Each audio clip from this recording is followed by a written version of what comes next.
Good morning, students. Welcome back to Genesis International School, Dholpur, and today we are going to study about chapter number 2, Food for Our Health, of your social studies book. Okay, look at the different activities being done by these boys. Okay, now tick the eating habits you follow. तो आपको इसमें टिक करना है, इससे आपको eating habit follow करनी है. आपको वॉश करने चाहिए hands after and before meals and while going outside and after coming back home और to your work place. Don't eat uncovered foods okay at street vendors. Brush your teeth twice a day. Always eat your food at a neat and clean place. Don't throw the things here and there while eating, or don't eat at a dirty place. Never leave the food in between, okay? And if you can't eat the whole of the food, then don't take too much in your plates, okay? Because it will get waste. Okay, so take the habits you follow at your home. Okay, only good habits. I know you follow some bad habits. Many of you follow bad habits. Okay, now it's time for reading the chapter. See the heading. Our body needs food. हमें हमारी body को क्या चाहिए? Food की ज़रूरत होती है, right? After playing or doing physical exercises, we often feel thirsty and hungry. अक्सर हमने देखा है, हम खेल के या कोई फिज़िकल एक्सरसाइज करके आते हैं. फिज़िकल एक्सरसाइज मतलब शारीरिक व्यायाम, कोई भी टाइप का हो सकता है. चलना, दौड़ना, कुछ उठाना या फिर कुछ रखना, खींचना, धकेलना, किसी भी टाइप की आप एक्सरसाइज करते हैं तो बॉडी मूवमेंट की वजह से होती है. आपकी हाथ, आपके पैर चलते हैं, उनमें क्या है? बोन्स हैं. बोन्स को कौन मूव कराता है? मसल्स हैं. भाई इन सब का अपना अपना एक सिस्टम है. इन सबको मूव कराने के लिए एक सबसे ज़रूरी चीज़ क्या है पता है आपको? वो दिखती नहीं है पर होती है बॉडी में. बताओ वो क्या चीज़ है? वो कैसे भी नहीं दिखती है, ना कपड़ों के अंदर ना कपड़ों के बाहर. मतलब आप इसे देख ही नहीं सकते. वो क्या चीज़ है? एनर्जी. आपकी बॉडी की एनर्जी. ये मिलती कैसे है? So body needs food. तो हमारे शरीर को खाने की ज़रूरत है. तो वो बोल रहा है कि आफ्टर प्लेइंग और डूइंग फिजिकल एक्सरसाइजेस, जो हम खेलते हैं या फिजिकल एक्सरसाइजेस करते हैं, we often feel thirsty and hungry. तो हमें प्यास और भूख लगती है. We also feel very tired. हम बहुत ही ज़्यादा थके हुए महसूस करते हैं. इस लड़के की हालत देख लो, पसीना आ रहा है, इसका शरीर झुका हुआ है. ओके, एट दैट मोमेंट, उस क्षण हमें क्या लगता है? We run towards kitchen and drink water. सबसे पहले हम किचन की तरफ जाते हैं और पानी पीते हैं. गलत बात है. आप अगर बाहर से आए हो तो थोड़ी देर बैठिए, उसके बाद सीधे जाइए अपने बाथरूम, और या फिर आपके पास जो भी है सिंक वगैरह है तो घर में जाकर उसी जगह पर पहले जाइए और फर्स्ट ऑफ ऑल अपने हैंड्स एंड माउथ, फेस, इन सबको वॉश कीजिए, अच्छी तरह से रब करिए और फिर सैनिटाइज़ कीजिए खुद को. क्योंकि आप नहीं जानते हैं कि आप जिन लोगों के संग खेल के आ रहे हैं उन्हें कोई टाइप की डिसीज़ तो नहीं है या उन्हें कोई टाइप का इन्फेक्शन तो नहीं हो गया. हो सकता है कई बार हम ज़्यादातर खेल के आते हैं तो सूरज की गर्मी की वजह से बहुत सारा पसीना आ रहा होता है, तो इससे हमारी बॉडी स्टिंक भी करती है. बिकॉज उसके अंदर भी जर्म्स एंड बैक्टीरियाज होते हैं स्वेट में, आपके पसीने में. तो हमें अपने बॉडी को पहले अच्छे से वॉश करना चाहिए सोप सॉल्यूशन या फिर सैनिटाइज़र से. Okay, after that we wash our hands and eat our food. उसके बाद उसने बोला कि किचन में पहले जाएंगे और भागकर पानी पिएंगे, उसके बाद हम अपने हैंड्स वॉश करके खाना खाते हैं. गलत है. आप सबसे पहले हैंड वॉश करिए और अपने लेग्स क्लियरली धोइए. उसके बाद अपने फेस वगैरह वॉश करके तब किसी एक्टिविटी को करिए. जो घर के अंदर की चीज़ें हैं उन्हें ऐसे ही आकर नहीं छूना चाहिए, वरना इससे आपको डिसीजेस हो सकती हैं और आपकी वजह से कई और लोगों को. क्योंकि आप अपने दोस्तों के साथ खेल के आ रहे हो, उनमें से कई लोग क्लीन एनवायरनमेंट में रहते हैं तो वो हेल्दी होंगे, कुछ नहीं रह पाते हैं, उनको कोई ना कोई टाइप का इन्फेक्शन, डस्ट डिसीज़, एलर्जी, कुछ ना कुछ होता है. और उनको भी स्वेट आता है, आपको भी आता है, नहीं पसीना. मान लीजिए आप एक दूसरे कंधे पे हाथ रख के आ रहे हैं या लड़ रहे हैं, झगड़ रहे हैं किसी भी टाइप से. कई बार हम लोग ऐसी मजाक मस्ती में कुछ भी ऐसे करते हैं तो भी हमारे शरीर पर एक दूसरे का क्या लग जाता है, कोई ना कोई हाथ या पैर लग जाता है, या पसीने की कुछ छींटें। तो ये सब चीज़ें क्या है, बैक्टीरिया एंड जर्म्स को बढ़ावा देती हैं, हमें इनसे बचना चाहिए। Next, we need food to live and grow. अगर आपसे कोई पूछे why do we need food, हमें खाने की ज़रूरत क्या है, तो we need food to live and grow, हमें जिंदा रहने के लिए और बढ़ते रहने के लिए खाने की ज़रूरत होती है। It makes us healthy and strong, ये हमें हेल्दी और स्ट्रॉन्ग बनाता है। The food we eat gives us energy, जो खाना हम खाते हैं इससे हमें एनर्जी मिलती है टू वर्क काम करने में, प्ले खेलने में, एंड टू बी फिट। और इसके अलावा वो हमें योग्य बनाती है किसी भी चीज़ के लिए, पूरी तरह से सक्षम मतलब काबिल बनाता है। वो खाने के अंदर एनर्जी होती है ऐसे। Do you know from where we get our food, लेकिन आपको पता है हमें अपना खाना कहाँ से मिलता है? यस, कई लोग बोलेंगे फील्ड से, हमें सब पता है, आज के लोगों को सब पता होता है, लेकिन फिर भी कई बच्चे ऐसे हैं आज तक फील्ड्स नहीं देखी होंगे, या उनको प्रोसेस नहीं पता है एक्चुअली कि कोई चीज़ बन जाती है उसे निकालते कैसे हैं, वो हम उसे खाएंगे कैसे। So let us tell you the story of the journey of our food. चलिए हम आपको एक स्टोरी सुनाते हैं कि खाने की जर्नी वाली कि शुरू कैसे होता है। फर्स्ट ऑफ ऑल स्टोरी के कैरेक्टर से तो मिल लीजिए। Food from plants, food from animals. Okay, कई टाइप के फूड्स होते हैं, आप देख सकते हैं यहाँ पर। ओके, इनके भी अलग अलग नेम हैं। Now let's begin. We get all our food from food producers. हमें जितना भी खाना मिलता है उनका कोई ना कोई प्रोड्यूसर होता है। हर मूवी का एक प्रोड्यूसर और डायरेक्टर होता है, एक्टर्स होते हैं उसके। ऐसे ही आपके शरीर के सभी फंक्शंस काम करने के लिए आपके शरीर में कई टाइप की चीज़ें मौजूद हैं, और उन सबको एक एनर्जी चाहिए, और इस एनर्जी को हम लाते हैं पेड़ पौधों से। Okay, so we get all our food from plants and animals. जैसा कि हमें अपना सारा खाना प्लांट्स और एनिमल्स से मिलता है, तो ये प्लांट सोर्सेज ऑफ फूड हैं, ये एनिमल सोर्सेज ऑफ फूड हैं, आप देख सकते हैं। These are our main producers और सोर्सेज ऑफ फूड। ये हमारे मुख्य उत्पादक हैं, या फिर मुख्य ये yes. So these are our main producers और सोर्सेज ऑफ फूड। हम कह सकते हैं कि हमारे मुख्य उत्पादक या भोजन के स्रोत हैं। We get fruits, vegetables and grains like wheat, rice, pulses and gram from plants. हमें फ्रूट्स, वेजिटेबल, ग्रेन्स यानी अनाज, जैसे आपका गेहूँ है, चावल है, पल्सेस दाल है, एंड ग्राम और चने हैं, ये हमें कहाँ मिलते हैं? From plants. Next, we also gets nuts and oils from plant. हमें नट्स और कई टाइप के ऑयल्स मिल जाते हैं। नट्स में से ग्राउंड नट, मूंगफली है, इसके अलावा आलमंड है, कैश्यू, ओके, पिस्टैक्यू। तो इसके अलावा बहुत सारी चीज़ें हैं हमारे यहाँ जो प्लांट या ट्री प्रोडक्ट्स ऑफ फूड हैं। नेक्स्ट,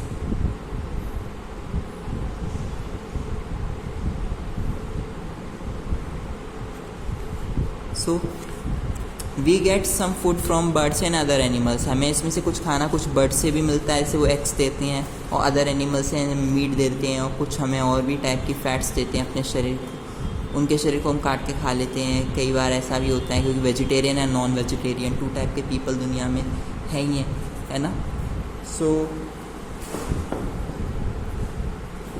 हमें इनसे क्या क्या मिल सकता है बर्ड्स एंड अदर एनिमल्स से? We get milk, eggs, honey, fish and meat from animals. अच्छा, एक टिडबिट में इसने बोला है, people who eat fish, eggs and meat are called non vegetarian. ऐसे लोग जो फिश, एग्स और मीट खाते हैं उन्हें नॉन वेजिटेरियन यानी मांसाहारी कहते हैं। People who do not eat fish, eggs and meat are called vegetarians. और वहीं पर जो लोग फिश, एग और मीट नहीं खाते उन्हें वेजिटेरियन यानी शाकाहारी कहा जाता है। Next, kinds of food. खाने के भी कई टाइप हैं। देखिए आप, सिर्फ इंसानों के लिए नहीं, बर्ड्स के लिए नहीं, पूरे जितने भी एनिमल्स हैं उन सब के लिए अर्थ पर various kinds of fruits and vegetables उगाई जाती हैं या उगती हैं। आप उन्हें खा सकते हो, वो आपके मज़े के लिए होते हैं। Next, so there are various kinds of food items which we eat. तो कई भिन्न भिन्न प्रकार के भोज्य पदार्थ हैं जो हम खा सकते हैं। एनर्जी गिविंग फूड्स, इनमें ऊर्जा देने वाले स्रोत जो होते हैं वो कौन से हैं? देखिए, to do something we need energy. कुछ भी करने के लिए हमें ऊर्जा की ज़रूरत होती है। Many food items gives us energy. इनमें से कई फूड आइटम्स हमें एनर्जी देते हैं। The food that gives us energy is called energy giving food.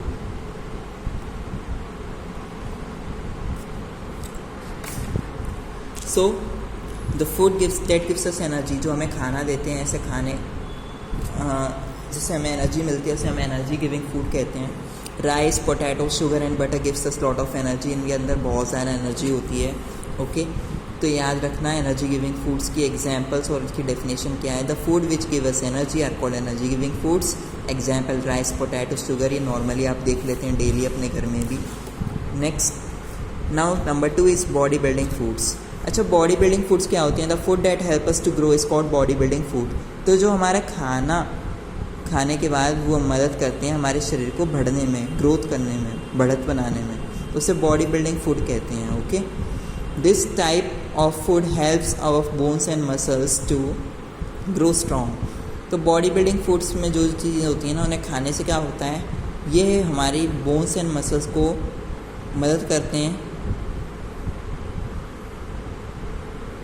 Next, और इसके अलावा food grains, pulses, milk, eggs, fish and meat are some of the body building foods. इनमें से कुछ एग्जांपल्स भी दे रखे हैं कि इनमें से कोई भी खाने वाले अनाज है. पल्सेस दाल है आपकी, मिल्क, एग, फिश, मीट, इन सब की तो हिंदी आपको पता ही होगी.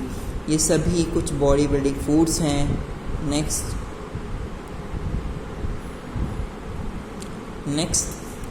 Protective foods. Some foods like vegetable and fruits protect us from diseases. तो प्रोटेक्टिव फूड्स क्या होते हैं, कुछ ऐसे भी सब्जी और फल हैं जो हमें बचाते हैं बीमारियों से, रोगों से. They help us to remain healthy, वो हमें स्वस्थ बनाए रखने में मदद करते हैं. They are called protective foods. जो हम कह सकते हैं ये प्रोटेक्टिव फूड्स होते हैं. Some vegetables and green leaves are eaten raw. कुछ ऐसी भोज्य पदार्थ हैं जो कच्चा खाया जाता है. Next,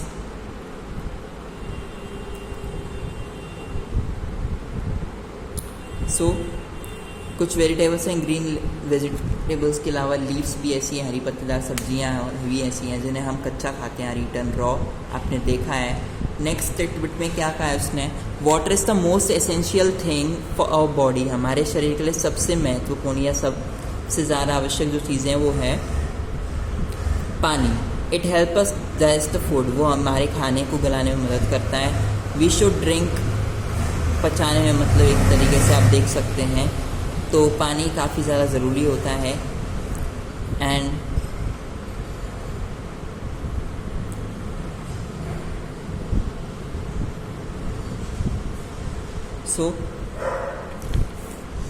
we should drink 8 to 10 glasses of water every day. हमें रोज़ाना 8 से 10 ग्लास पानी पीने चाहिए. और body is composed of about 70% water. जैसे हमारी अर्थ है उस पर बहुत सारा वाटर है, उसका भी 71% के आसपास वाटर है, जो अब 70% रह जाएगा कुछ सालों बाद.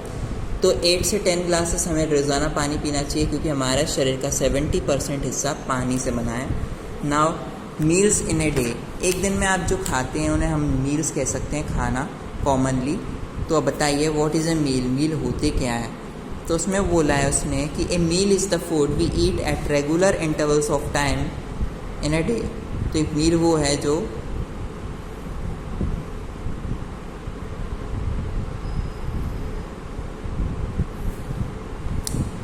तो मील क्या है, meal is the food we eat at regular intervals of time in a day. तो जो मील्स यानी भोजन होते हैं हमारे कई टाइप के, इसे हम दिन के कुछ नियमित अंतरालों में खाते हैं, समय अंतरालों में. आप समझ सकते हैं मतलब क्या है इसका. आप सुबह बिना कुछ खाए पिए निकले, दोपहर को भूख लगेगी, फिर दोपहर को भूख लगने के बाद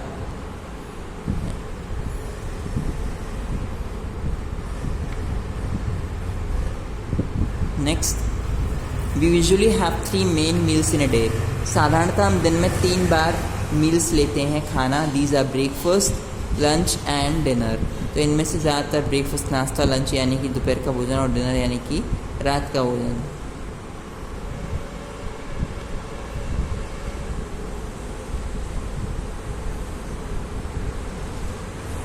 नेक्स्ट, सो हम ब्रेकफास्ट, लंच एंड डिनर खाते हैं. We have breakfast in the morning. हम दिन में सुबह नाश्ता करते हैं, इसे हम ब्रेकफास्ट कहते हैं. We usually have our breakfast at 8 o'clock in the morning. हम सुबह 8 बजे ब्रेकफास्ट करते हैं साधारणतः. We have lunch in the afternoon. दोपहर में हम लंच करते हैं यूजुअली, और लंच टाइम इज़ 1 o'clock. साधारण रूप से हमारा लंच टाइम यानी दोपहर के खाने का समय 1 बजे होता है लगभग.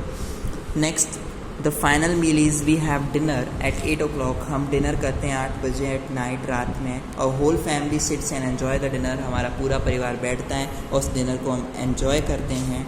तो आप देख सकते हैं फिगर्स में सब कुछ शो किया गया है. नेक्स्ट, तो यही था जो हमने इस चैप्टर में पढ़ना था कि हमारे टाइप्स ऑफ मील कितने, आपको कौन कौन सी अच्छी हैबिट्स अपनानी चाहिए while and after eating food and sleeping, washing hands, और कई टाइप की चीज़ें आपको करनी चाहिए जो डेली रूटीन में आप करते भी हैं कई लोग और कई लोग नहीं करते हैं, जिससे उन्हें आगे तकलीफ़ें आएंगी. ओके, बॉडी में कहीं से भी तकलीफ़ आ सकती है, उसका कोई भरोसा नहीं होता है, चाहे आप कितने भी पावरफुल बने रहते हैं. सो the chapter is finished. Please keep learning the previous chapter. And one more thing,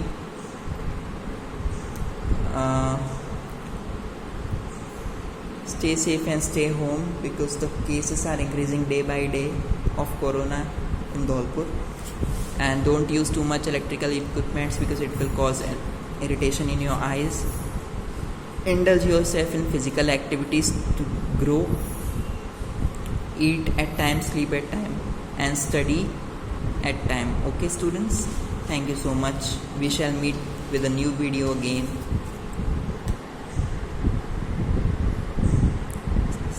Till then, take care of yourself.